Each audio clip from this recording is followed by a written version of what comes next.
Assalamualaikum warahmatullahi wabarakatuh. Perkenalkan, nama saya Rifki Diansyah dari kelas TT 42 Gabungan 2.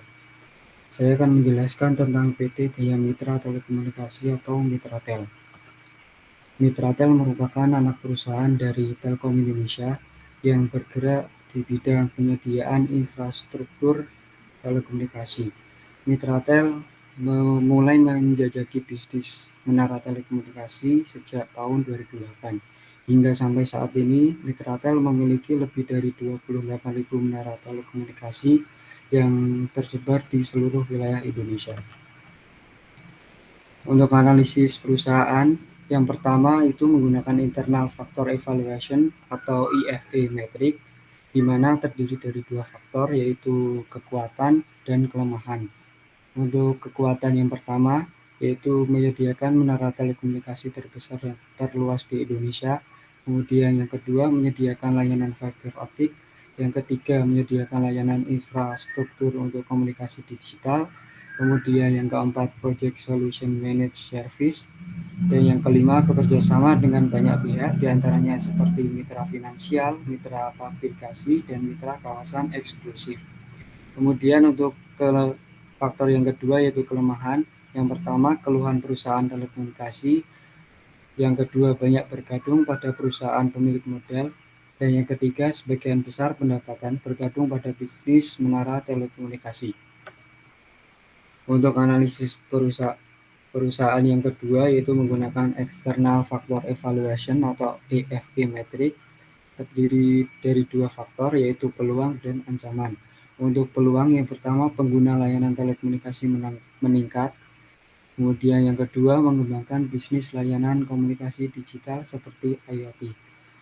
Lalu untuk faktor ancaman, yang pertama, perlawanan warga atau masyarakat mengenai wilayah yang akan dibangun site.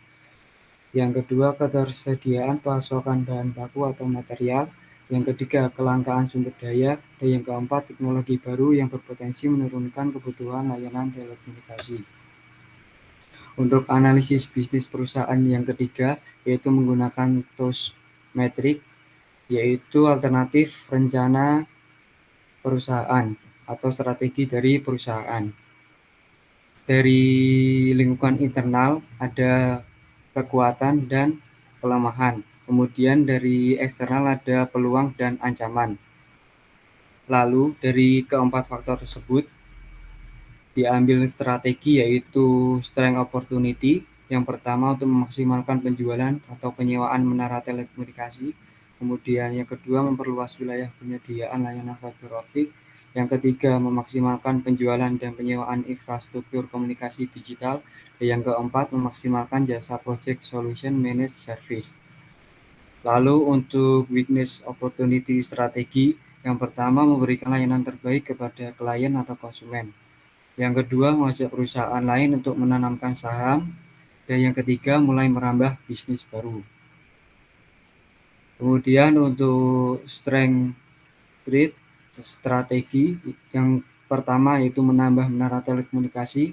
Yang kedua, memperbarui teknologi. Dan yang ketiga, menambah bisnis baru seperti layanan komunikasi digital atau IoT.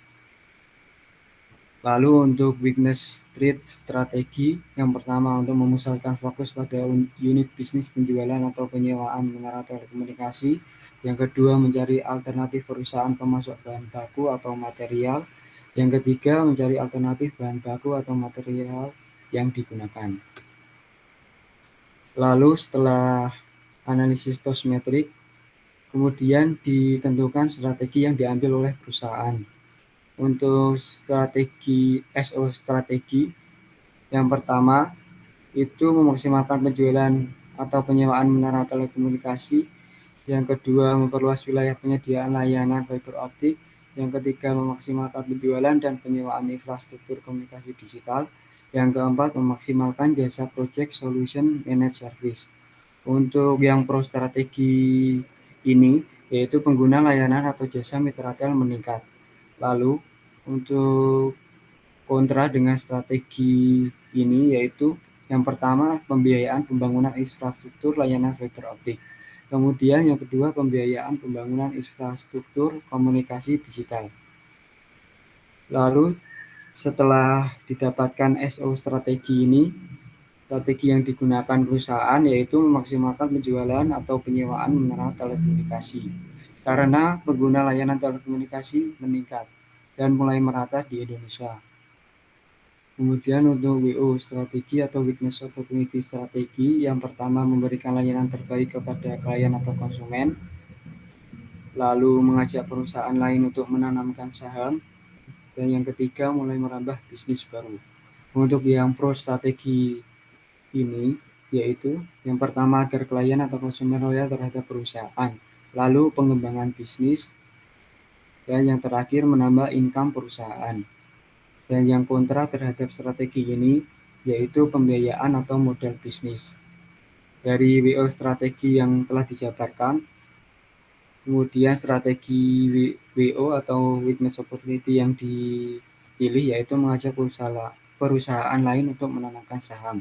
Karena dengan saham yang didapatkan atau modal yang didapatkan, perusahaan dapat mengembangkan bisnis atau membuat bisnis baru sehingga menambah income dari perusahaan. Kemudian untuk strength trade strategi, yang pertama untuk menambah menara telekomunikasi, yang kedua memperbarui teknologi, yang ketiga menambah bisnis baru seperti layanan komunikasi digital atau IoT. Untuk yang pro strategi ini yaitu pengguna layanan atau jasa mitra tel meningkat, lalu pengembangan bisnis. Dan untuk yang kontra terhadap strategi ini yaitu pembiayaan pembangunan menara telekomunikasi, lalu pembiayaan pengembangan teknologi atau riset. Dan setelah dijabarkan strength trade strategi, maka strategi yang diambil perusahaan yaitu ada dua. Yang pertama memperbarui teknologi, dan yang kedua menambah bisnis baru seperti layanan komunikasi digital atau IoT. Karena dengan begitu perusahaan akan mendapatkan income atau income perusahaan meningkat. Kemudian untuk weakness trade strategi, yang pertama memusatkan fokus pada unit bisnis penjualan atau penyewaan menara telekomunikasi. Yang kedua mencari alternatif perusahaan pemasok bahan baku atau material. Dan yang ketiga mencari alternatif bahan baku atau material yang digunakan. Untuk yang pro terhadap strategi ini yaitu agar klien atau konsumen loyal terhadap perusahaan, lalu tidak terjadi kelangkaan bahan baku atau material.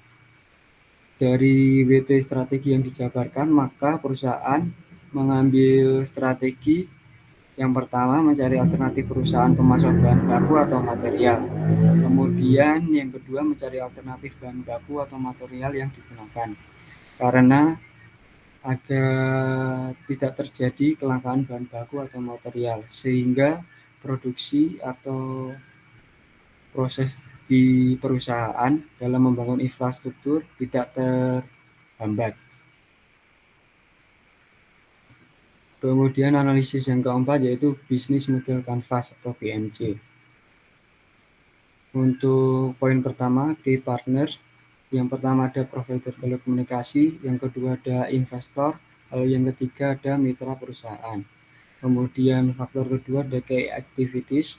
Yang pertama penjualan dan penyewaan set, kemudian yang kedua project solution managed service, dan yang ketiga penyediaan infrastruktur. Lalu untuk yang faktor yang ketiga ada value proposition. Yang pertama jumlah set banyak, kemudian yang kedua set tersebar hampir seluruh wilayah Indonesia. Kemudian untuk customer relationship, yang pertama ada customer support, lalu yang kedua ada self service. Dan faktor yang kelima ada customer segment. Yang pertama ada pengguna layanan telekomunikasi, yang kedua pengguna layanan internet fiber optik, dan yang ketiga pengguna layanan komunikasi digital. Lalu untuk faktor yang keenam ada key resource. Yang pertama ada riset atau teknologi, lalu yang kedua ada SDM atau sumber daya manusia, yang ketiga ada bahan baku atau material. Kemudian faktor yang ketujuh ada channel, yaitu yang pertama ada website, lalu yang kedua ada sosial media. Kemudian untuk faktor BMC yang ke-8 ada cost structure. Yang pertama pembangunan set, yang kedua pemeliharaan dan perbaikan set, Yang ketiga ada bahan baku atau material. Dan yang keempat ada riset. Kemudian faktor yang terakhir ada revenue stream. Yang pertama yaitu penjualan dan penyewaan set. Kemudian yang kedua jasa project solution managed service. Yang ketiga penjualan dan penyewaan infrastruktur layanan fiber optik. Dan yang keempat ada penjualan dan penyewaan infrastruktur layanan komunikasi digital. Lalu inovasi yang diambil oleh perusahaan yaitu menjalin kerjasama dengan perusahaan lain untuk menanamkan saham atau modal, sehingga modal ini dijadikan untuk mengembangkan bisnis atau membuat bisnis baru seperti layanan Internet of Things, di mana dapat diterapkan kepada teknologi seperti smart home, smart parking, atau layanan fasilitas lainnya yang menggunakan internet sebagai media operasinya. Sekian dari saya. Wassalamualaikum warahmatullahi wabarakatuh.